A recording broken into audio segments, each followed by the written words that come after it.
வாங்க அகோரி கலையரசன் வாங்க.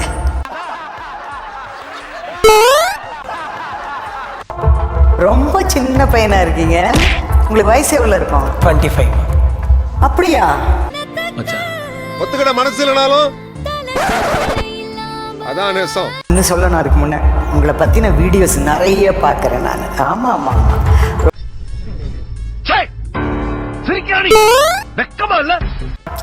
உங்களுக்கு அகெயின்ஸ்டாவும் பேசுறாங்களே, ஏன் அதை பத்தி பேசிடுவோம். அசிங்கமாய் போச்சு குமார். எல்லாமே பேசலாம். அப்புறம் சொல்லுங்க. அன்னைக்கு நான் இவர் முகத்துல தேஜஸ பார்த்தேன்.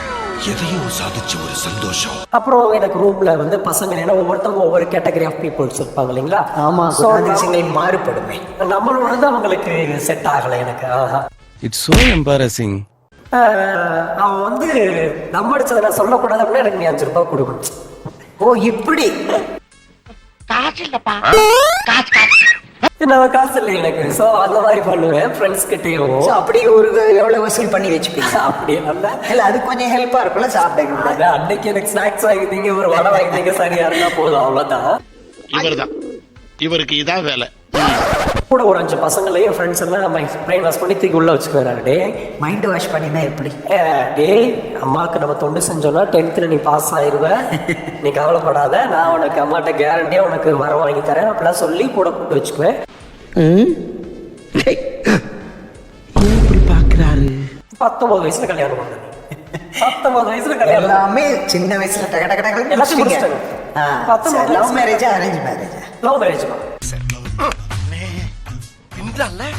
அது லவ் மேரேஜ். அது எங்க பாத்தீங்க அவங்கள? டிக்டாக்ல. நானும் டிக்டாக்ல ஃபேமிலியர். டிக்டாக் காதல். டிக்டாக் காதல். அவங்களும் ஃபேமிலியர், நானும் ஃபேமிலியர். சரி. அம்முக்குட்டி சல்லக்குட்டி ஜாங்கிரி பூந்தி. அவளுக்கு வந்து என்ன அருவாவுக்கு தான் பாக்குறாங்க. ஸோ பாம்பேல அருவாவுக்கு சொல்றேன். பாம்பே பொறுத்த வரைக்கும் எல்லா இல்லீகல் மேட்டர்ஸை என்னை ஹேண்டில் பண்ண சொல்லுவாங்க. எல்லாமே 1000 கோடி விஷயம், அந்த மாதிரி விஷயங்கள் தான் வருவாங்க. தொழிலதிபர், விஐபிஸ் எல்லாம். இது எனக்கு வேலைக்கு ஆகாதுன்னு தெரிஞ்சிருச்சு. ஸோ நான் அங்கிருந்து கிளம்பி ரிட்டர்ன் நம்ம கோயம்புத்தூருக்கே போயிடலாம்.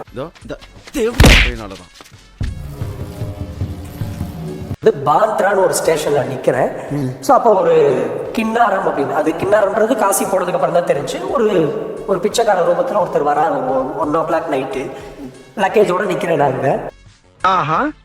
அவர் வந்துட்டு ஹிந்திலே பேசி திட்டுறாரு, அடிக்க வேற செய்யறாரு. இத்தனைக்கு ஒரு நிர்வாணமா வேற இருக்காரு. 1 o'clock வேற. ஒரு பயம். ஃபர்ஸ்ட் அவர் அடிப்பாரு நினைச்சு தான் நான் ஒதுங்குறேன். அவர் உண்மை வந்து அடிக்கிறாரு. அடிச்சுட்டு நான் அவனை என்ன சொன்னாலும் அதை செய்யப்போ அப்படின்னு சொல்லிட்டு காசி மேய்ச்சாலோ அப்படின்னு சொல்லி ஹிந்திலே சொல்றாரு. சொல்லிட்டு தலையில கை வைக்கிறாரு. ஸோ அவர் தலையில கை வைக்கும் பொழுது அந்த வைப்ரேட்டை வந்து நான் உணர்றேன். என்னங்க எனக்கு ஒண்ணுமே புரியல. அதுதானப்பா எனக்கும் புரியல. ஏதோ ஒண்ணு நடக்குதுன்னு மட்டும் தெரியுது. ஆனா நான் மயங்கிட்டேன் அந்த இடத்துல. சுயநல உள்ளா மயங்கிட்டேன். என் லக்கேஜையும் கடைசி வரைக்கும் எடுக்கல, என் செல்லையும் எடுக்கல, எல்லாமே அதோட போயிடுச்சு. எனக்கு பாஸ்வேர்டு, மெயில், என்னோட யூடியூப் ஐடி, இன்ஸ்டா ஐடி எல்லாத்துலேயும் ஃபேமிலி இருந்தாங்க. எல்லாமே மறந்துடுச்சு. ஆனா நான் காலையில எந்திரிக்கும் பொழுது ஒரு 150 கிலோமீட்டர் தள்ளி வேற ஒரு ஸ்டேஷன்ல எந்திரிச்சேன். ஸ்டேஷனுக்கு வெளியே அரசு மருந்து கடையில நிர்வாணமா எந்திரிச்சு. அதுவும் 10 பேர் சேர்ந்து அடிச்சு துரத்த போய் தான் எந்திரிச்சேன். சுயநலவே வந்துச்சு. என்ன எழவி அது.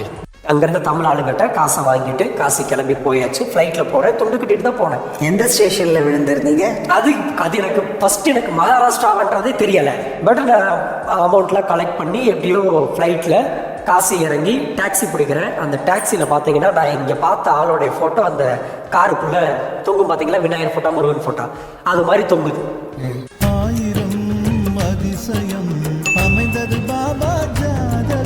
இதெல்லாம் உண்மைதானா உங்களுக்கு கற்பனையில தோணுது? மென்டல் ஹாஸ்பிட்டலுக்கு ஃபோன் பண்றேன். ஆட்டோமேட்டிக்காக அந்த மயானத்தில் உட்காடுறேன். அங்கே போகும்போது எல்லா கோரிகளும் எனக்கு சலாம் அடிக்கிறாங்க. காளி ஒரு கூட இருக்காங்க, காளி வருது அப்படின்னு சொல்றாங்க. ஸோ ஆட்டோமேட்டிக்காக நாங்கள் போயிட்டு அதிகாரிகள் எல்லாருமே, நீங்க பார்த்தவங்க எல்லாருமே உங்களுக்கு வந்து This is an unwanted statement irrelevant to the current situation. ஆமா, அவங்களாம் என்னை புதுசாவும் பார்க்கல. காசில அவ்வளோ சீக்கிரம் யாரும் போய் உட்காந்துட முடியாது. அந்த மயானத்துல படிக்கடிக்கிற காட்டில் உட்கார விட மாட்டாங்க. கோரிகள் இந்த ஃபேக்கா இருக்கவங்கள அடிச்சு துரத்திடுவாங்க. பட் எனக்கு அலோடு இருந்துச்சு. நான் போனேன், உட்காந்து இல்லை இந்த எல்லா தாந்திரியத்தை பண்றேன். நான் பிணத்தை எடுத்து சாப்பிடும் பொழுது யாரும் எதுவும் கேட்கல, நான் எலும்பு எடுத்து சாப்பிடும் போது யாரும் எதுவும் கேட்கல. அந்த கரெக்டா அந்த தாந்திரியத்தை பண்ணிட்டே இருப்பேன். இப்படியே நான் நடந்து போயிட்டு இருப்பேன். இப்படி பிடிச்சுக்கோனுங்க, என் காலை பிடிச்சி இங்க 4 பேர் உட்காந்துக்குவான், இங்க 4 பேர் உட்காந்துக்குவான். என்ன மேடம் பண்ணுவீங்க? அப்போ நான் சொல்கிறேன், சொல்லுப்பான்னு சொல்கிறேன். அப்போ நான் சொல்லிட்டேன், இந்த மாதிரி அகோர தாந்திரிகம் படிச்சுட்டு இருக்கேன் நான், பெண்ணுங்கள்லாம் சாப்பிட்டு. அவ்வளோதான், நான் போடு. ஐயோ பயப்படலையா? அவ்வளோதானா? இதை சொல்கிறதுக்கு இவ்வளோ நாள் எனக்கு அது எப்படிங்க இப்போ இந்த மாதிரி ஆள் இருந்தால் ஷாக்கடை என்ன சொல்றீங்க? லப லப அவளை பொறுத்த வரைக்கும் போர்டு மட்டும் ஆடணும் மற்ற பொண்ணு மட்டும் வச்சு விடுறது. அப்போ நான் அங்கே வீடியோக்கள்லே காட்டுவேன், மனைவிட்ட பெணம் சாப்பிட்றது, எலும்பு சாப்பிட்றது, அகோர தாந்திரிகங்கள்லாம் எப்படி பண்ணிட்டு இருக்காங்க அப்படிங்கிறத நான் வீடியோக்கள்லே காட்டுவேன். இங்கே பாருப்பா இப்படி தான் இருக்கேன் நான் அப்படின்னு சொல்லிட்டு காட்டிகிட்டு இருப்பேன் நான். ஸோ அங்கே நிரந்தரமாக தங்க ஆரம்பிச்சிட்டேன், ஒரு 45 days 48 days இந்த மாதிரி.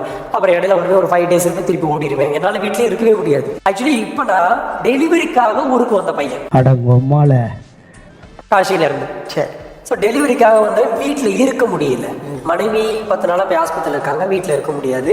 சரி, ஒரு கோவிலில் போயிட்டு நம்ம தவத்தில் உட்காரலாமேன்னு சொல்லிட்டு ஒரு கோவிலில் போய் உட்காந்தவன் தான் நான். ஐயோ நீங்க ரொம்ப டேஞ்சர் போல்தே.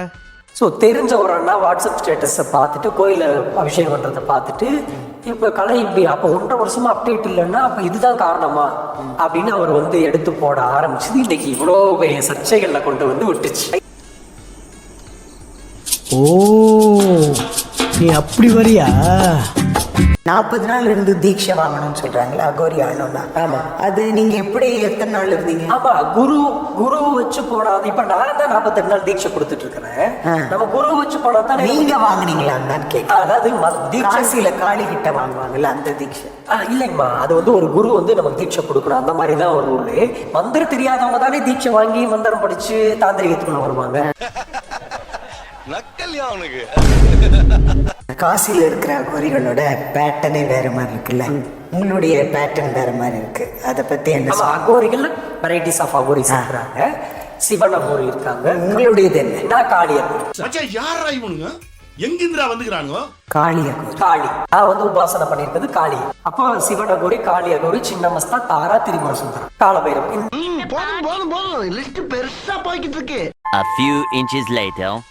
ஒரு ஆன்மீகவாதி வந்திருக்காரு. சரிங்க, அவரை கூப்பிடவா? வர சொல்லுங்க. சங்கிலி மஸ்தான், சங்கிலி பாபா கலையரசன். அவர்கிட்ட நீங்க என்ன கேட்கணுமோ கேளுங்க. பயமா இருக்கா? இதுக்கப்புறம் இன்னும் பயங்கரமா இருக்கும். நீ பேசின சில விஷயங்கள் பயமா போகுது. ஆமாங்க.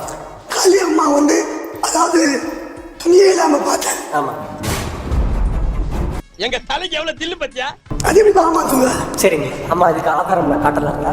கொடுங்கப்பா. நீங்க இல்ல ஆதாரம், ஏன்னா நான் வச்சு வணங்கின தெய்வம் அது. நீ வச்சு நீ நாங்க இருந்து துணியே இல்லாம பார்த்தேன். அதான் அங்கே காட்டுறேன். ரெண்டாவது உடல் கொண்டேன்னு சொல்லிருக்கேன். இப்படி போட்டுருக்காங்க. ஐயா இல்ல, இப்படி காட்டு போட்டுருக்காங்க. ரெண்டாவது அந்த வார்த்தைகளை நான் பயன்படுத்தவில்லை ஐயா. போட்டாங்க ஐயா. உடலுறவு கொண்டேன் என்று நான் சொல்லவில்லை. போறாங்க. நீங்க உங்க கணிப்புல கணிச்சு சொல்லிருங்க. இது ஆக்ஷன் மேடம். மேடம் இது ஆக்ஷன். அவ்வளோ மெடல் வாங்கியிருக்கேன், அவ்வளோ சில விஷயங்கள் பண்ணியிருக்கேன். ஆனால் டக்குனு அகோரின்ட்டு தேவையில்லாத கொண்டு போட்டுனேன். பல அகோரிகள் பேர் கிடையாது. லைஃப்பை தொலைச்சிட்டேடா நானா. ஆனா 3வது லோ பண்றது ஒவ்வொருத்தருக்கு ஒவ்வொரு டைப் ஆஃப் இருக்கு. சரிங்களா? சரிங்களா? இப்ப அந்த ஞானம், இந்த யோகா அந்த பயிற்சி பண்றவங்க 3வது கண்ண ஒரு விதமா சொல்லுவாங்க, தேடையில். நான் சொல்ற தேடையில் வந்து எனக்கு அருள் வந்து நான் சொல்லும் பொழுது அவங்களுடைய வரலாறை நான் கண்டுபிடிச்சு சொல்றேன். உங்களுக்கு இது ஒண்ணு தெரியுது, ஒவ்வொருத்தருக்கும் ஓலா ஓலா ஓலா ஓலா ஓலம்மா. விரைவில் வந்து மண்ணை பொண்ணாக்கி காட்டுறேன் அப்படி. இது போய் நான் கூட வந்து பரப்பேன், இப்போ பரப்பேன். ஏய் என்னடா இது? நான் அவ்வளோதான் பிள்ளைங்க இருக்கு. நிச்சயம். கெட்ட வேலை செய்வேன், நான் நெஞ்சா ஒருத்தரை வந்து சா வச்சிருவேன், நான் நெஞ்சா சூழி வச்சிருவேன். எப்பா நீ வைப்ப செய்வேன், சம்பாதிப்பேன். உனக்கு அப்புறம் அந்த பாவம் யாருக்கு? என் பிள்ளை இளைச்சா வந்து பார். என்னங்க சிவாஜி இப்படி ஆயிப்போச்சு? படுபாவி பசங்க எல்லாருமா சேர்ந்து உங்களை நடுத்தருவுக்கு கொண்டு வந்துட்டாங்களே. எனக்கு வந்து காட்சி வந்துச்சு, நான் சொல்லிட்டேன். காட்சி வந்து எப்போ சொல்ல? காட்சி வந்து சாட்சி வந்து அப்புறம் அழைத்து வச்சிருக்கேன். அப்படி இல்லைங்க.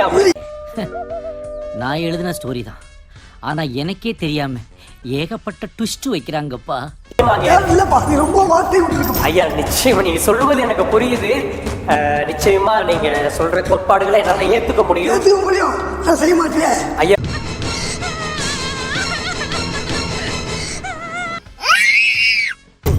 காளி அம்மாவை தப்பா பேசுறது. காளி வந்து நான் தப்பா பேசவில்லை ஐயா. ஐயா நான் காளி புரியுது, நீங்க பெரியவரு, நீங்க மூத்தவரு சொல்லலாம். நீங்க சொல்றத நான் ஏத்துக்கிறேன். அதுதான் ஏத்துக்கல. எனக்கு தெரிஞ்சதை நான் சொல்றீங்க. மற்ற மீடியால காளியம்மா பத்தியோ மற்ற அகோரிகளை பத்தியோ தப்பா பேச நான் சத்தியமா நான் வரமாட்டேன் சார், என்ன நம்புங்க சார். இந்த மீடியாக்காரவங்க வந்து தப்பா பேசல. அன்னைக்கு மீடியா பேச தப்புப்பா. உங்களை அவருக்கு ஒத்துக்கிற மாதிரி அவருக்கு நீங்க வந்து அகோரிங்கிறத நம்பணும்னா நீங்க என்ன பண்ண விரும்புறீங்க? இப்ப நான் இல்லப்பா, ஒரு நிமிஷம். அம்மா நான் நெருங்கி உட்காரேன். நீ சொல்லிருக்கேன் ஐயா, அவனை மாட்டாடா என் பம்பர கட்ட மண்டையா. நான் அந்த மீடியால சொல்லியிருக்கேன் பாத்தீங்களா, அது எல்லா விஷயங்களுமே என்னால பண்ண முடியும். சரிங்களா? என்ன பண்ண முடியும்? ஐயா பொறுங்க, என்னை சொல்ல விடுங்க. நீங்க கேட்டீங்களா? மாமா கோவம் வந்துருச்சு. இனி அவர் மேல ஒரு அடி பட்டாலும் எரிமலை வெடிக்குண்டா. ஏதாவது ஒன்று பண்ணி காட்ட முடியுமா? அம்மா, எனக்கு வந்து என்னுடைய பவர்ஸ் உங்களுக்கு அந்த வாய்ப்பு இருக்கு. ப்ரூவ் நிச்சயமா எனக்கு அருள்வாக்கு வர முடியும். உங்களுக்கு தான் முடியும். நீங்கல்ல அதுதான் நிச்சயமா. நான் இப்பயே சொல்றேன், நான் இப்பயே நான் கலைஞர் விட்டு சொல்லிட்டு தான் வந்தேன். நான் கைலாஸ் அதே இமயமலைக்கு போறேன். நான் 3 months தவாத்துல இருந்து வரும்பொழுது நேர சேனலுக்கு வரேன். சோ நான் வந்து நீங்க பண்ண கொடுங்க, நான் பண்ணா மாத்தி தரேன்னு சொன்னேன். இன்னும் என்ன நீ பைத்தியக்காரனாவே நினைச்சிட்டு இருக்கிறல? இல்ல, இப்ப இது ஏதாவது ஒரு விஷயம் பண்ணி காட்ட. என்னோட பவர் கோயில் இருக்கும் பொழுதுமா அம்மா மேல இறங்கி வந்தாங்கன்னா ஒருத்தருடைய அருள்வாக்கு என்னால சொல்ல முடியும். சில பேருடைய கணிப்புகள், அவங்களுடைய ஜனனம் மரணம் இதை என்னால கணிச்சிட்டு இருக்க முடியுது. அவங்க என்ன பிரச்சனைகளுக்காக கலையரசன் இந்த அதிசயத்தை நீங்க பார்க்க போறீங்க. என்னையா ஓவரா பேசுறான தவிர பாம்ப வெளிய விட மாட்டேங்கிறானையா. எல்லாம் கூட இல்ல பதில் தான் கொடுக்குறீங்க. அவர் கேட்கிற அந்த சேலஞ்ச் எடுத்துக்கு பண்ணணும்ல. இல்லப்பா, பண்ண முட்டை இருக்கா? முட்டை இருக்குவா? எனக்கு முட்டையில பண்ணி பாரு. சோத்திரையும் அடி வாங்கியாச்சு, சேத்திரையும் அடி வாங்கியாச்சு. பதில் இது ஒண்ணுதான். சரிங்களா? எல்லாருக்குமே வந்து நிரூபிச்சு காட்டணும் அப்படிங்கிறதுக்காக அம்மா எனக்கு அந்த பவர்ஸ் கொடுக்கல. சரிங்களா? அப்படி இல்லப்பா. நீ கேட்ட ஒவ்வொரு கேள்வி என்ன செருப்பால் அடிச்ச மாதிரி இருக்குடா. மாதிரி இல்ல, உண்மையிலே செருப்பால தான் இருக்கும். சரி, ஃபீல் பண்ணாத. என்கிட்ட வர்ற மக்கள், அம்மா, என்கிட்ட வர்ற மக்கள் எல்லாருமே இது வரைக்கும் நாங்க லட்சம் மந்திரவாதிகிட்ட போயிட்டு வந்திருக்கோம். யாரும் நீங்க சொல்லல அப்படின்னு சொல்றதுக்கு இல்லப்பா. அது என்னன்னா, இப்ப சேலஞ்ச் வரப்போ நீங்க ஒரு யங் யூத், நீங்க அந்த சேலஞ்ச் ஏத்திட்டு ப்ரூவ் பண்ணணும். ஏன்டா பச்சை போய் பேசுற, ஓப்பனா பேசுற? நான் எல்லாம் டக்குனு அகோரியை சொல்லிட்டு முடிய போட்டுட்டோமா? அந்த மாதிரி என்னடா அது? ஐயா, உங்களுக்கு என்ன தெரியும், எனக்கு உங்களுக்கு தெரியும். தெரியும். சோ நம்ம 2 பேர் யாருன்னு இந்த ஊருக்கே தெரியும். 2 பேர் யாரு? நீ யாருக்கிறேன் நானு? இல்ல, நீங்க பேசிட்டு தான் இருக்கீங்க. இது என்ன பிரமாதம்? இது விட பெசலைட் ஒண்ணு இருக்கு. கூவுடா. மூன்றாவது கண்ணு ஒவ்வொரு கேட்டகரிக்கு ஒவ்வொருத்தருக்கும் ஒவ்வொரு விதமா இருக்கு. சரிங்களா? உங்களுக்கு இந்த மாதிரி இருக்கு. எனக்கு மக்களை பார்த்தா அருள்வாக்கு சொல்றது, என் கோயிலுக்கு வர அத்தனை பேருக்கு அருள்வாக்கு சொல்றதுல இருக்கு. அவங்க பிரச்சனை தீர்க்கிறதுல இருக்கு. இன்னொன்னு சூனியம் பண்ணுவேன். சூனியம் பண்ணா யாருக்கு சூனியம் பண்ணேதான் ஒரே சொல்லிருக்கேன். வேற என்ன செய்வேன்? நான் எதிரில் உட்காரேன். என்னோட அப்படின்னு பண்ணு போற மாதிரி இல்ல, அப்படியே புரிஞ்சுற மாதிரி இல்ல. நீ சொல்லிருக்கேன்.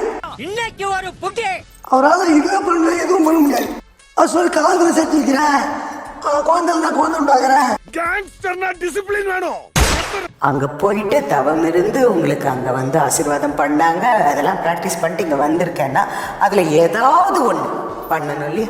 அதுதான் மக்களும் எதிர்பார்க்கிறாங்களே. நீங்க பாக்குற அந்த வீடியோ, உங்க பத்தி வர்றது எல்லாமே அதைத்தானே குறிப்பிடுங்க. அது ஃபேக். ஃபேக் தெரிஞ்சு என்ன பண்ணிட்டு இருந்த? மயிரை புடிங்கிட்டு இருந்த. எல்லா இடத்துக்கும் போறப்போ நீங்க வாய் வார்த்தையாலே சொன்னீங்கன்னா யார் நம்புவா? அம்மா, நான் வாய் வார்த்தையில மட்டும் சொன்னேன்மா. எனக்கு ஆதாரங்கள் என்ன தெரியுங்களா? ப்ரூவ் பண்ண. அம்மா, எனக்கு இருக்க ஆதாரங்கள் என்ன தெரியுங்களா? இத்தனை வருஷம் நான் அருள்வாக்கு சொல்லி அவர் சொன்னா குழந்தை கொடுப்பேன்னு சொன்னாங்க பாத்தீங்களா? அந்த குழந்தைகள் ஆதாரங்கள்.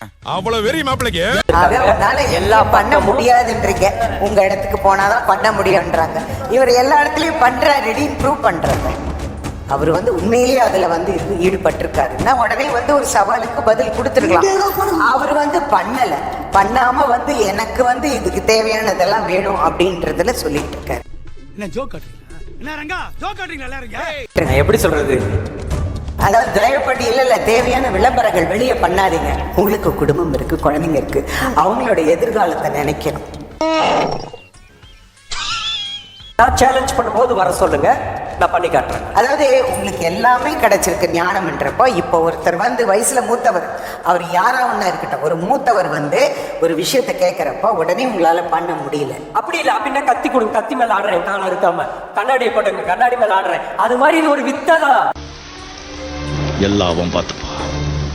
இது இது வித்தியா இதை கூப்பிட்டு வச்சு இதை வந்து காமெடி பண்ணிட்டு அட பொம்மால